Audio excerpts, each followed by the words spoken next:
Hi, in this video we will learn about the inverse function. What is the definition of inverse function, what does it mean in terms of the values, graph, domain, and range, and how we can check if two functions are inverse of each other or not. So let us start with a definition.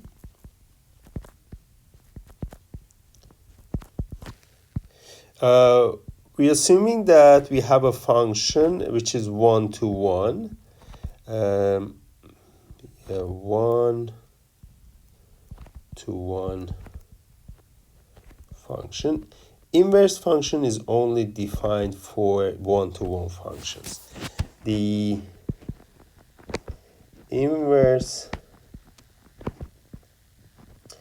function of f, we denote it by f inverse, is a function defined as, so you see function f, you plug in values of x and it gives you back y. Now f inverse does the other way around. If you plug in y, it will give you x. What x? The x whose f is y. And in other words, we have the function f here from this set to set, so which sends x to y. Yes, so if this is x, this is y. This, now we are reversing this. Inverse of this is a function. If this was set A, set B, now f inverse goes the other way around from set B to set A, which sends same exactly the y, which was the image of f at x, sends that y back to x. Reversing this rule, that is basically the definition of inverse function.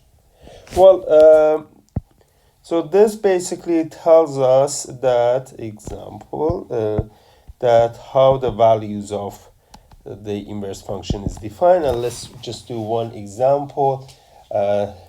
Consider the following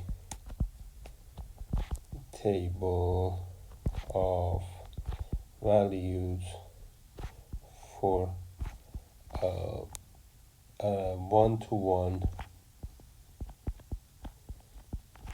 function f. So we have this table for x 0 or from 1, sorry, which has for 1, 2, 3, and 4.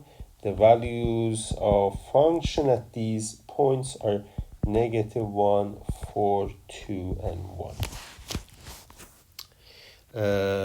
Then this is one-to-one, so its inverse makes sense. Find f inverse of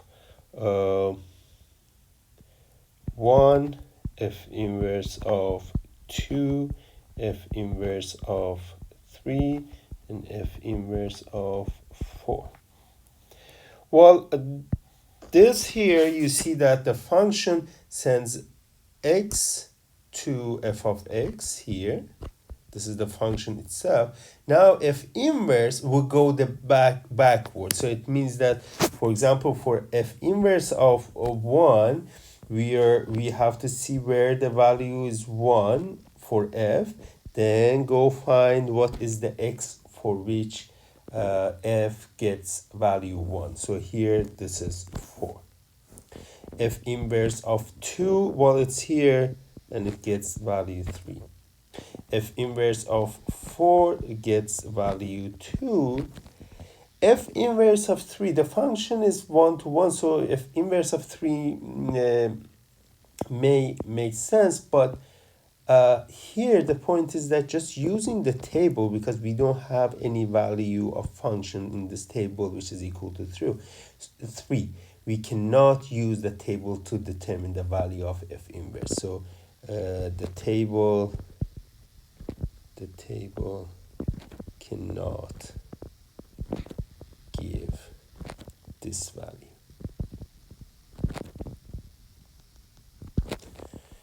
Well, that's just an easy example of how the values of f inverse work.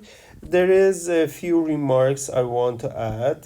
First thing is that, well, don't confuse the notation here. The notation, the negative one in the notation, don't confuse it with the exponent. So don't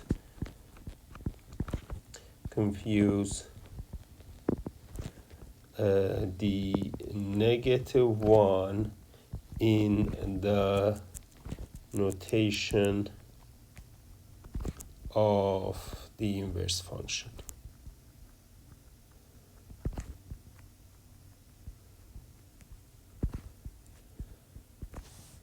So that is not f to the power negative 1. Don't confuse it with what? With the exponent.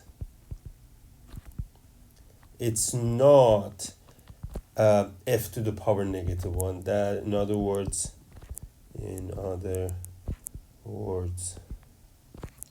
f inverse of x is not same thing as 1 over f of x. This guy is f of x to the power negative 1. This is the inverse function, f inverse of x. So don't confuse those two. That's the first thing that you have to know. The second thing is that I will take this relations that define the f inverse, copy, and I will write here remark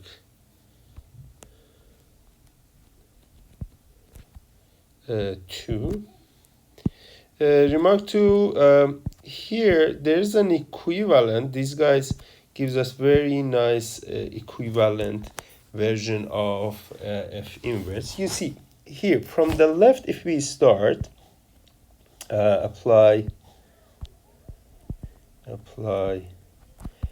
f to both sides of left hand side.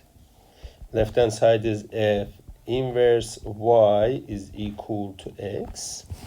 Now I'm applying f on both sides. As a result, we get f inverse of y. You see this f of x, looking at the right hand side, is equal to y.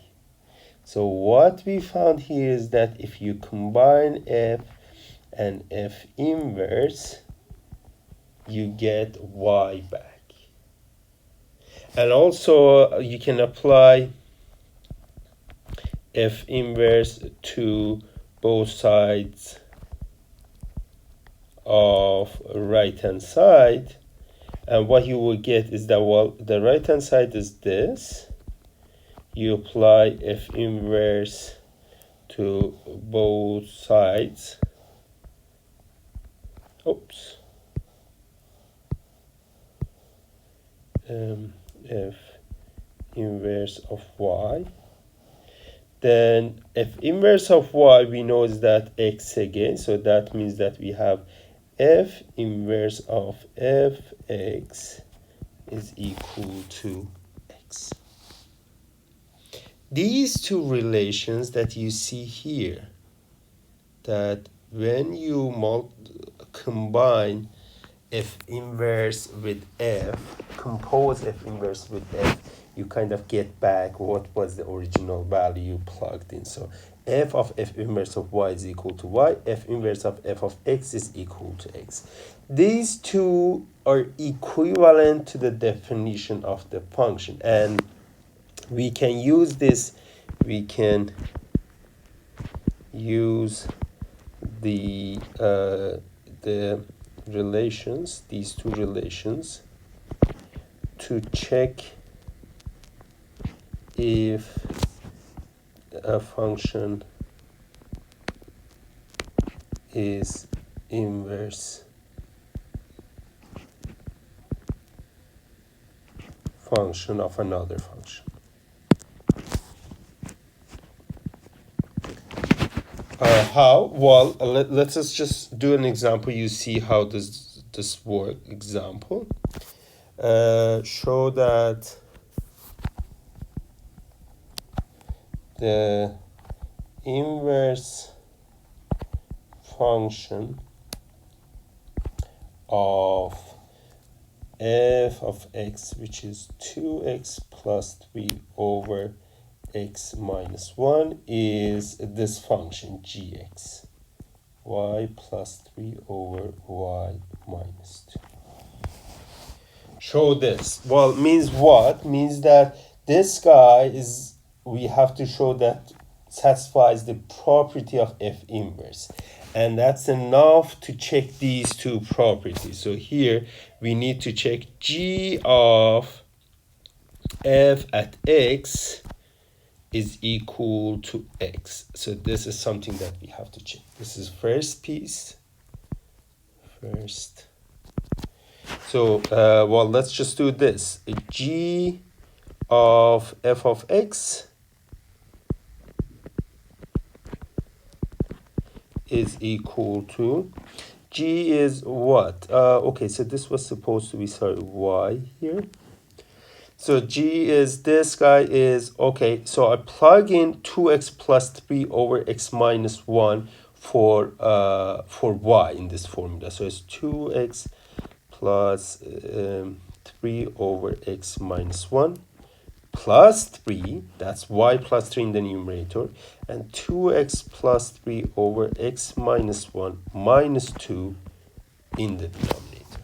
So here, instead of y, I plugged in 2x plus 3 over x minus 1. Okay, so now we have a simple calculation here. X minus 1, this is 2x plus 3 times x minus 1.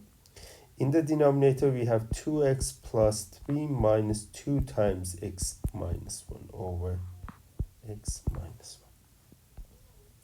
You see that the denominator of the denominator and denominator of numerator, they cancel each other. And what we get is 2x plus 3 plus 3x minus 3. In the denominator, we get 2x plus 3 minus 2x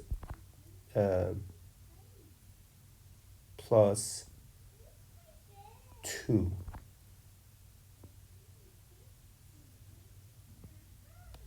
When you check these things, well, this cancels with that. This gives us 5x in the numerator. And this cancels with that, and that gives 5 in the denominator. These two cancel each other, and we get x. So we showed that this is true. Similarly, you can show that g of y, then compose it by f, you will get y back. Please do it yourself, this one. And when you check both of these ones, then you have checked that g is the inverse of that function. Okay. There is two more remarks. Remark 3 is that, well, you see that when you reversing or finding the inverse, basically we are switching between the range and image of the functions. Yes, so it means that if before the domain of the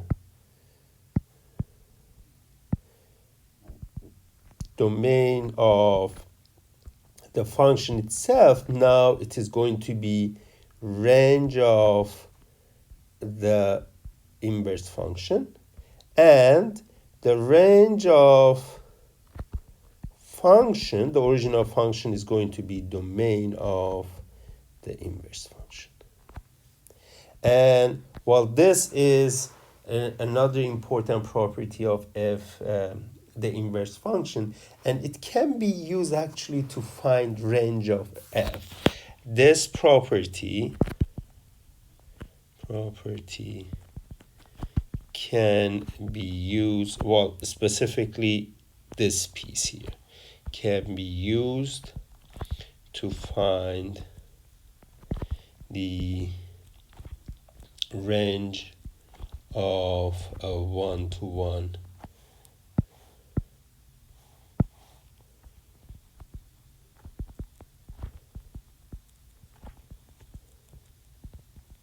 function. How? Well, by just find f inverse. So first find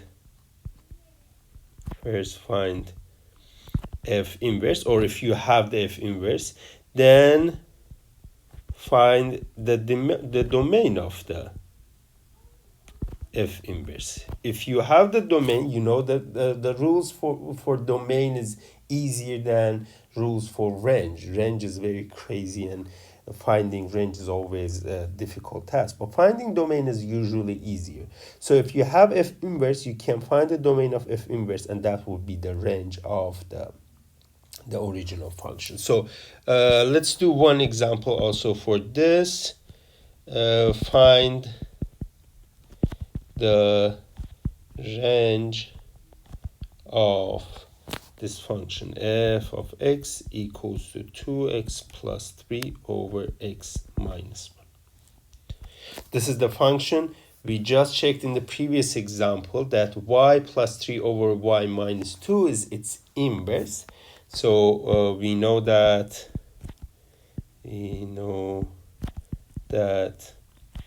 f inverse, the inverse of this function, is y plus 3 and y minus 2 over y minus 2. And we know that the range of any function is the same thing as domain of the inverse function. Here, the domain of inverse function is all y's in R. Well, this is just a rational function, so we have to make sure that the denominator is non-zero. So this gives us everything but 2. So domain of f inverse is negative infinity to 2, and oops, why do I have that? From 2 to plus infinity. And that is the range of this function f. And yeah, so this can be used, this fact. If you know inverse of a function, you can use this fact to find its inverse. As the final remark, now, remark 4, we are going to see what is the relation between the graph of two functions. So graph of f and graph of its inverse. So the graph of the inverse function,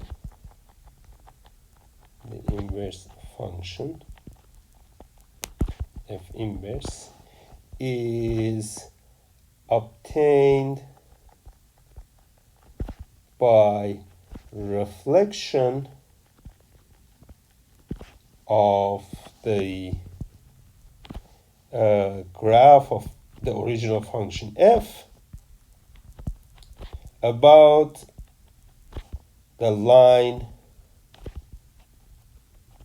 y equals to x. Why is that? Well, this is now very simple for us to check, because you see a point on the graph of G, graph of f, is something like this. Here is A, here is f of A. But we know that when we have this property, well, let me just write this. We know that this means that if I have, let me just put this as f of b, where b is f of a. But what we know based off the definition of, by the definition of the inverse function, we know that if inverse of b is going to be equal to a, it means that BA will be on the graph of F inverse. So any point AB on the graph of F will give us another point on the graph of F inverse by switching the XY component. But switching XY component is the same thing as, so switching this up, just going from this to this, can be done by reflection about y equals to x line.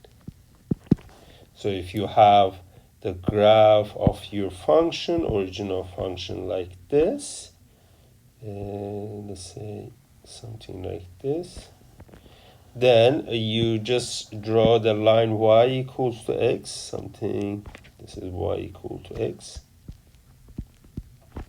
and then reflection of this guy with respect to this line. So this goes this way, this goes here almost, this reflection of that is itself, reflection of this point is there, reflection of this point is there, and the reflection of end point is there. So I'm just trying to sketch at least the graph of F inverse, something like that. Always you can find the graph of F inverse, the inverse function, by reflecting the graph of the function f itself with respect to y equals to x. And that brings us to the end of this video, in which we started with the definition of inverse function. We saw some examples and some remarks specifically about how we can use inverse function to find the range of a function and the graph of the function.